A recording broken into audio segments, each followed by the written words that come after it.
It is a packed day too for Indian Prime Minister Narendra Modi in Bangladesh. The Indian Prime Minister will start the day with a visit to the Jasheshwari temple, and the Prime Minister's visit to the Kali temple will be the first of its kind by a head of state. The temple has been renovated ahead of the Indian Prime Minister's visit. Prime Minister Modi will also visit Sheikh Mujibur Rahman's memorial in Tungipara, also known as the Bangabandhu Memorial. Now this is where Bangladesh's first leader Sheikh Mujibur Rahman is buried. He will also pay respects to Harichandra Thakur at his shrine in Orakandi, alongside participating in the centenary celebrations. Prime Minister Modi is also set to hold bilateral consultations with his Bangladesh counterpart. Multiple memorandum of understandings are expected to be signed. Prime Minister Modi will also meet Bangladesh's President Abdul Hamid during the visit. As the Indian Prime Minister continues with his visit, WION will of course be tracking all the live updates from the ground.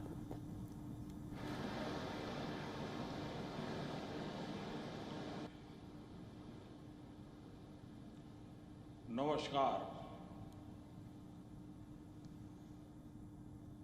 Our principal diplomatic correspondent Siddhant Sibal now joins us live from Dhaka. Thanks for joining us, Siddhant. Now it is an action-packed day, the day two that is, of the Prime Minister's Bangladesh visit. Tell us what's on the agenda for the day. Well, the Indian Prime Minister will be going outside of Dhaka, which is significant because there have been leaders coming to Bangladesh in last fortnight to participate in the celebration, the 50th independence anniversary celebration, but nobody has gone outside Dhaka. He will be going to the three places. He will be going to the temple, the Shakti Peeth, then he will be going to Tungipara, and then of course Orakandi. All three places have their significance.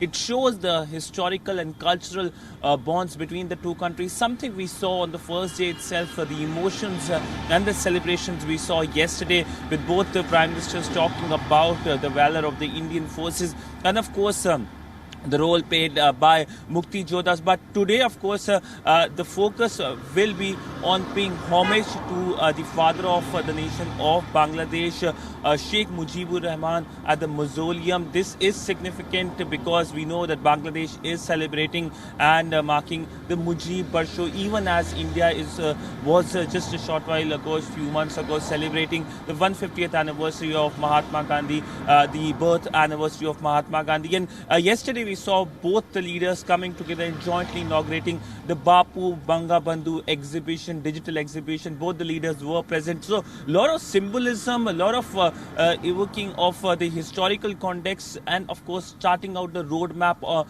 for both the countries, the relationship, how they should pan forward. Right. But also towards the latter half of the day, two important meetings will happen. He will meet the Bangladeshi Prime Minister, have a conversation with him. It will be a bilateral meet. It is expected to last for more than 1 hour or more than that, and then of course end the day with the meeting with the President. The key outcome of his meeting with the Prime Minister of Bangladesh will be signing of number of MOUs.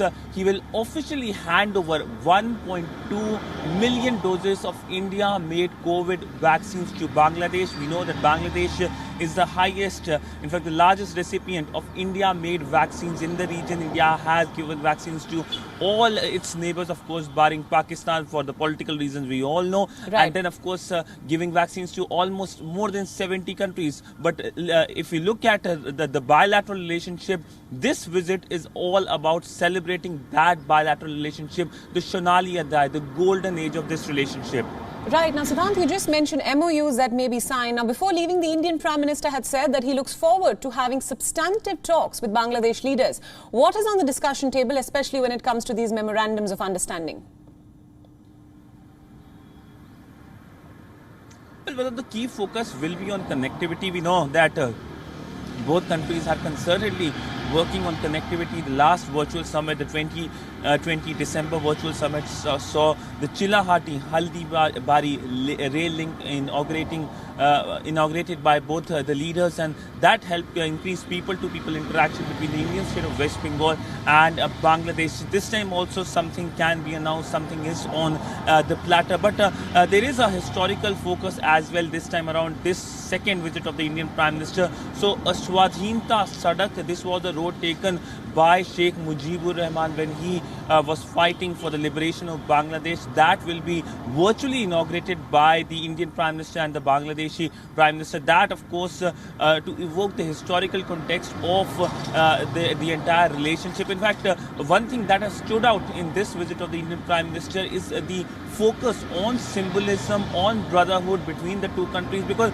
it's just not the 50th anniversary of independence of Bangladesh that is being celebrated. It's also the 50th anniversary of establishment of diplomatic relationship between India and Bangladesh. Remember, India was the first country to recognize Bangladesh. Also, the liberation war of Bangladesh. Remember, yesterday when the Indian Prime Minister was speaking, he paid rich tributes to the role played by the Indian soldiers, said that the blood of the Indian soldiers is flowing to the rivers of Bangladesh. That, in a sense, sums up the entire visit, that how high the visit is on the historical context and symbolism. Right, Sukant, thank you so much for all your inputs. We'll come back to you for more updates as the day and the agenda for the Prime Minister's second day of his visit begins. WION World is One is now available in your country. Download the app now and get all the news updates on the move.